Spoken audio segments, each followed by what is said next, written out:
Today we've got everything leaked for the Pixel 8 Pro, including the confirmed launch date, the pricing, as well as new features that we weren't expecting to see. Let me know in the comments who out there is excited for the Pixel 8 series, and don't forget to subscribe to stay up to date with the latest tech. So first up, before we get into the reveals, we've got the official launch invites that have been sent out by Google, confirming that the launch is going to be held on Wednesday, the 4th of October, and this is going to be a global launch where we're going to see the Pixel 8, the Pixel 8 Pro, and the Watch 2. The Pixel 8 series have also appeared on the FCC certification, and this confirms that they're using Broadcom's BCM4389 chip for both models, and this means that both the Pixel 8 and the Pixel 8 Pro are going to feature Wi-Fi 7. Now sadly, the FCC filing also reveals that the Pixel 8 Pro comes with ultra-wideband, but the standard Pixel 8 doesn't. Now next up, we've got confirmation that despite previous rumors, the Pixel 8 and the Pixel 8 Pro are not going to be eSIM only. Every model in every country is going to have a physical SIM card, and I know this is going to be great news for a lot of you. We previously had confirmation of exciting new features like audio eraser and video on blur, and according to a new report from 9to5Google, we're also getting a night sight video. Google's night sight photography does an incredible job at taking low light environments and making a great image out of it, but it's going to be interesting to see how this works in video. It takes a long time to take a night sight photo, so I assume there's going to be a lot of AI work going on to do something similar with video without massively cutting the frame rate or the shutter speed.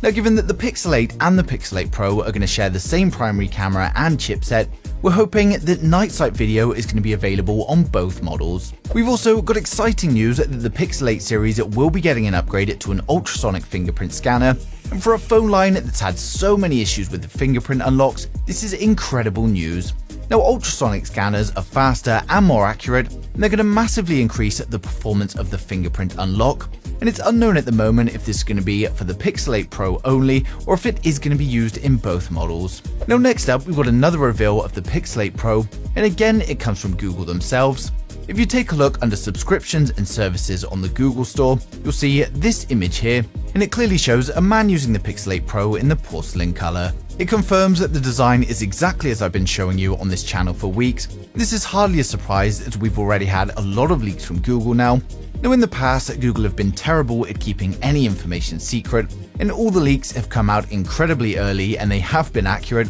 so I think at this point they've just completely given up, decided it's just better to show us the devices themselves. Now next up, we've got the first pricing leak courtesy of SlashLeaks, and it claimed that the Pixel 8 128GB model is going to be about €874, the 256GB is going to be about €949, and for the Pixel 8 Pro it says that the 128GB model is €1,235, with the 256GB model being €1,309, and the 512GB model is going to be €1,461.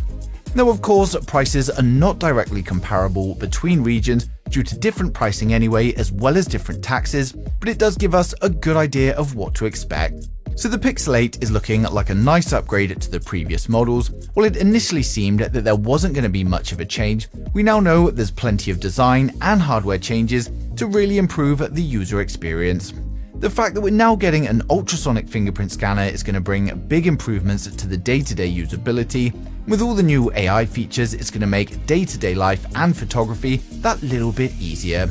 Now, given that it is still quite similar to the predecessor, I can't imagine those on the 7 series are going to be rushing for an upgrade, but definitely for those on older models or looking to get their first Pixel phone, it's going to be a great choice. Now, as always with Google, we know way too much ahead of the launch, and we already know pretty much everything there is to know, but hopefully Google do still have some surprises up their sleeves, and of course, if anything comes in, I will be sharing it straight away, so make sure you subscribe so you don't miss a thing in the future.